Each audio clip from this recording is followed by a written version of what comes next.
O normal funcionamento do Banco Santander de Mosteiro viuse alterado por un suceso máis próximo a unha película que a un concello con índices tan baixos de delincuenza como de Meis.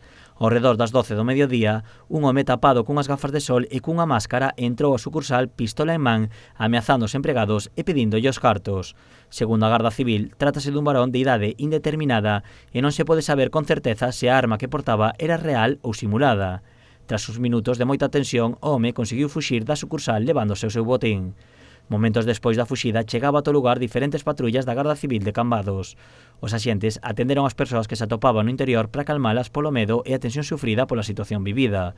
No lugar, os axentes comezaron coas investigacións para intentar identificar o culpable, recollendo pegadas no interior do banco e para certificar a contía do roubado. O suceso aconteceu con tanta rapidez que ninguén dos establecementos próximos ao banco decatouse do atraco. Este non é o primeiro atraco de man armada que se dá na contorna.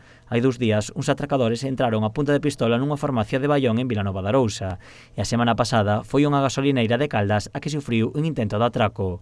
A Garda Civil continúa cos investigacións e ao longo do día se desplegaron varios controis pola comarca para intentar identificar e interceptar o atracador.